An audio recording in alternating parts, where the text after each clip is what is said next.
السلام علیکم ورحمۃ اللہ وبرکاتہ۔ امید ہے دوستوں کہ آپ سب خیریت سے ہوں گے۔ آج جو ہم واقعہ سننے جا رہے ہیں وہ ہے بادشاہ کے سامنے ایک بیوہ کی۔ تو چلیے شروع کرتے ہیں۔ سلطان ملک سہسل جو کہ ایک مرتبہ اصفہان کے جنگل میں شکار کھیل رہا تھا، کسی گاؤں میں قیام ہوا۔ وہاں ایک غریب بیوہ کی گائے تھی جس کے دودھ سے اس کے 3 بچوں کی پرورش ہوتی تھی۔ سلطان کے لشکروں نے اس گائے کو ذبح کر کے خوب کباب اڑائے۔ غریب بڑھیا کو خبر ہوئی تو وہ بدحواس ہو گئی۔ لشکروں کے اس نامناسب فعل پر کوئی روک ٹوک کرنے والا نہ تھا۔ ان کے آگے کوئی لاوارث بیوہ کی فریاد سننے کو تیار نہ تھا۔ ساری رات اس نے پریشانی میں کاٹی۔ صبح ہوئی، دل میں خیال آیا کہ کوئی نہیں سنتا تو نہ سہی، کیا بادشاہ بھی نہ سنے گا جس کو اللہ نے غریبوں کو ظالموں سے نجات دینے کے لیے اتنی بڑی سلطنت دی ہے۔ بادشاہ تک پہنچنے کی کوشش کی مگر ناکام رہی۔ معلوم ہوا بادشاہ فلاں راستے سے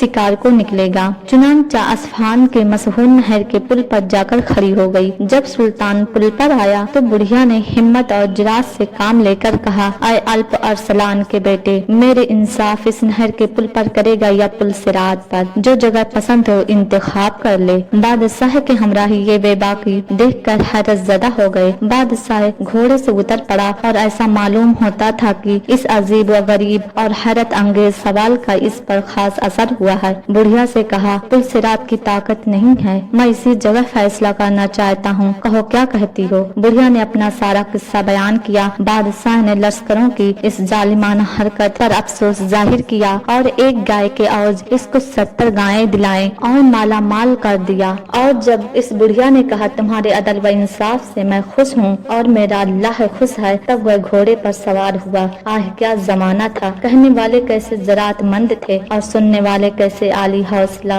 اگر موجودہ تہذیب و شائستگی کے زمانے میں کوئی شخص اس طرح حاکم کی سواری روک لے اور اس سے ایسی آزادانہ گفتگو کرے تو شاید پاگل خانے میں بھیج دیا جائے۔ تو یہ تھا بادشاہ کے سامنے ایک بیوہ کی۔ تو انشاءاللہ ہم پھر ملیں گے اپنی اگلی ویڈیو میں۔ دیجیے ہمیں اجازت جی۔ السلام علیکم ورحمۃ اللہ وبرکاتہ۔